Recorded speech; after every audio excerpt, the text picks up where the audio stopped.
കേരാഫെഡ് അടച്ചുപൂട്ടലിന്റെ വക്കിൽ മാനേജ്മെന്റിന്റെ കെടുകാര്യസ്ഥതയാണ് കേരാഫെഡിന്റെ തകർച്ചയ്ക്ക് കാരണമാകുന്നത്.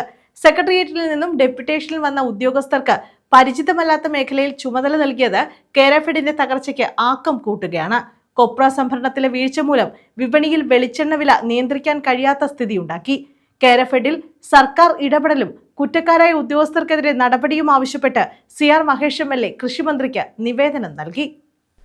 സെക്രട്ടേറിയറ്റിൽ നിന്നും ഡെപ്യൂട്ടേഷനിൽ വന്ന സെക്ഷൻ ഓഫീസർമാർ ഫിനാൻസ്, എക്സ്റ്റൻഷൻ, മാർക്കറ്റ് എന്നീ മേഖലകളിൽ വരുത്തിയ കെടുകാര്യസ്ഥതയാണ് കേരാഫെഡിന്റെ തകർച്ചയ്ക്ക് കാരണമാകുന്നത്.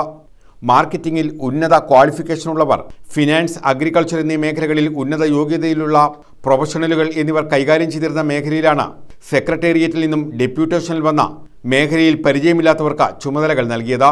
കാലങ്ങളായി ഓണം വിപണിക്കായി Consumerfed 2000 tonne, Supplyco 500 tonne, വിതരണക്കാർ 2500 ടൺ എന്നിങ്ങനെ 5000 ടൺ കേര വെളിച്ചെണ്ണ കേരാഫെഡ് വിപണനം നടത്തി വന്നിരുന്നു.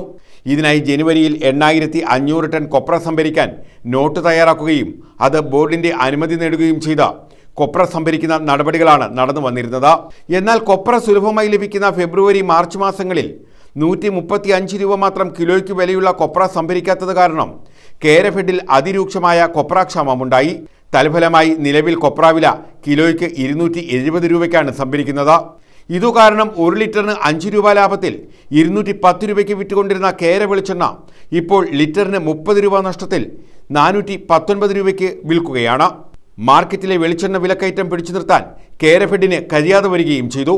മുൻവർഷങ്ങളിൽ 10-15 കോടി രൂപ ഓരോ വർഷവും ലാഭത്തിൽ പ്രവർത്തിച്ചിരുന്ന കേരാഫെഡ് നിലവിലെ മാനേജ്മെന്റിന്റെ അനാസ്ഥ മൂലം അടച്ചുപൂട്ടലിന്റെ വക്കിലാണ്. കേരാഫെഡ് നിലനിൽക്കുന്നതിന് അടിയന്തരമായി സർക്കാർ ഇടപെട്ടില്ലെങ്കിൽ എന്നേക്കുമായി ഈ പൊതുമേഖലാ സ്ഥാപനം നഷ്ടത്തിലാവുകയും അടച്ചുപൂട്ടേണ്ടി വരികയും ചെയ്യും.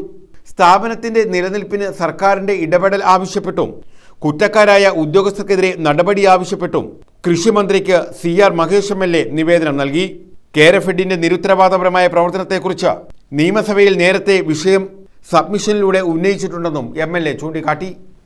News bureau, Karunagappally.